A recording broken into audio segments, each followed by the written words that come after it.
आज हम बनाने वाले हैं एक ऐसी टेस्टी रेसिपी जो सबको पसंद आने वाली है। ये रेसिपी चाहे आप सुबह का समय हो चाहे दोपहर का समय हो, किसी भी समय पे इस रेसिपी को बना सकते हो। साथ ही इतनी टेस्टी लगती है और इतनी हल्की फुल्की होती है कि आप जब मन चाहे तब इसको बना सकते हो, क्योंकि हम ये रेसिपी सूजी से तैयार करने वाले हैं। तो चलिए शुरू करते हैं ये रेसिपी बनाना। इसके लिए हमें सबसे पहले गैस ऑन करना है और इसके बाद एक पैन लेना है, या इसके अलावा आप कोई सी भी पतीली ले सकते हो।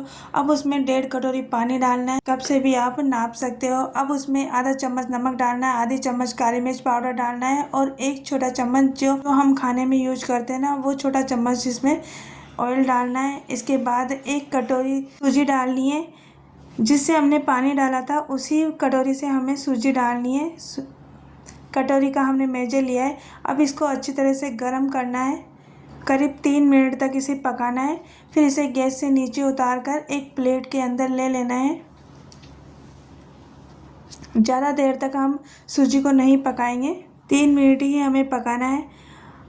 अब जब ये ठंडी हो जाती है, ज़्यादा ठंडी नहीं करनी है, अब इसका एक डो लगा लेना है।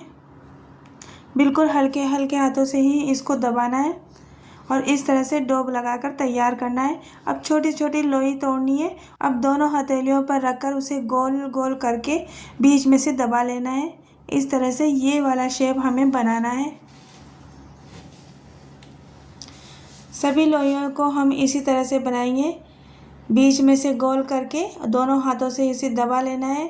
थोड़ी सी ये चपटी हो जाती है, मुझे ये शेप पसंद आता है इसलिए मैं ये वाला बनाती हूँ। यदि आपको दूसरा शेप पसंद है तो आप उस हिसाब से बना सकते हो।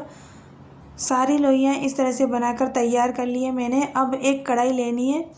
मैंने एल्यूमिनियम की कढ़ाई ली है, अक्सर स्टीम करने में मैं ये वाली कढ़ाई यूज करती हूँ।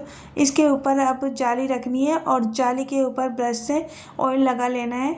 ज़्यादा नहीं लगाना है, थोड़ा बहुत ही इस पर ऑयल लगा लेते हैं और जो लोइयाँ हमने बनाई थी वो इसके जाली के ऊपर रख देते हैं। सारी लोइयाँ रखने के बाद इनको ढककर रखना है लगभग 10 मिनट तक। 10 मिनट के बाद ये लोइयाँ स्टीम हो जाएंगी। अब हमें एक जार लेना है। जार में मैंने थोड़े से भूंगड़े लिए हैं। थोड़ा सा इसके अंदर धनिया डालना है, एक बड़ी साइज की मिर्ची डालनी है और 1 चम्मच देसी कोकोनट डालना है और आधे चम्मच इसमें नमक डालना है। नमक स्वाद के अनुसार ही डालना है। अब इनको बारीक पीसना है क्योंकि हम चटनी बना रहे हैं। अब हमारी ग्रीन वाली चटनी बनकर तैयार हो गई है। हम ग्रीन और रेड दोनों ही चटनी बनाएंगे और दोनों का ही स्वाद इतना अच्छा आएगा कि आप उसे खाते ही रह जाओगे। अब हमारे 10 मिनट पूरे हो चुके हैं। सारी लोइयाँ स्टीम हो चुकी है। ये आपस में चिपकी नहीं है। यदि ये चिपकती है तो आप हाथों में तेल लगाकर इसको बना सकते हो। अब एक कढ़ाई लेनी है। कढ़ाई के अंदर 1 चम्मच ऑयल डालना है, ऑयल कम ही डालना है। इसके बाद आधी चम्मच इसमें राई डालनी है। राई जब तड़क जाए तो जो हमने लोइयाँ बनाई थी वो कढ़ाई के अंदर डाल देनी है और पलटे से इसे चला लेना है। कढ़ाई के अंदर ही इतनी सुंदर लग रही है ये। अब इन्हें 5 मिनट के लिए रखना है। 5 मिनट जब ये सिक जाए तब इन्हें कढ़ाई से बाहर निकाल लेनी है। बहुत ही शानदार लग रही है। अब वापस उसी कढ़ाई के अंदर एक छोटा टुकड़ा अदरक का कद्दूकस करके डालना है, 4 लहसुन की कली डालनी है, 1 हरी मिर्ची को कट करके डालना है और 2 टमाटर को कट करके डालना है। अब चम्मच से इन्हें चला लेना है। करीब 2 मिनट के बाद ये पककर तैयार हो जाते हैं। इन्हें कढ़ाई से बाहर निकाल लेना है और ठंडा होने के लिए रखना है, क्योंकि हम रेड वाली चटनी भी बना रहे हैं।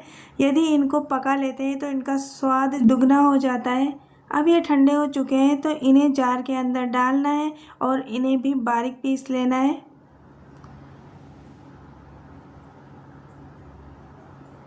अब हमारी रेड वाली चटनी भी बनकर तैयार हो गई है। ग्रीन और रेड दोनों ही चटनियाँ हमने बनाई है। इनका स्वाद इतना अच्छा है कि आप इसे ज़रूर बना के देखिएगा और कमेंट करके बताइएगा कि आपको ये चटनी कैसी लगी है। अब गैस पर पैन चढ़ाना है, उसके अंदर 2 चम्मच ऑयल डालना है क्योंकि हम दोनों चटनियों के लिए एक साथ ही तड़का बनाने वाले हैं। अब तेल गरम हो जाए तब इसमें 1 चम्मच राई डालनी है, 2 खड़ी लाल मिर्च डालनी है, 1 चम्मच इसमें हींग डालनी है और 1 चम्मच इसमें उड़द दाल डालनी है और 6 से 7 पत्ते मैंने कड़ी पत्ते डाले हैं। ये सब जब पक जाए तब हमें गैस से नीचे उतार लेना है पैन और दोनों चटनियों के अंदर तड़का डाल देंगे। चटनियों को देखकर आप अंदाज़ा लगा लोगे कि ये चटनी कितनी अच्छी बनकर तैयार हुई है। अब जो नमक हमने रेड वाली चटनी में नहीं डाला था, इसलिए अब हम नमक भी उसके अंदर डाल देंगे। अब हमारी रेसिपी कंप्लीट बनकर तैयार हो गई है। सूजी से बनने के कारण और कम ऑयल में बनने के कारण ये बिल्कुल हल्की फुल्की रेसिपी है। इसे आप चाहे सुबह लंच में ले सकते हो या दोपहर में हल्की फुल्की भूख में या चाय नाश्ते के साथ आप इसे ले सकते हो।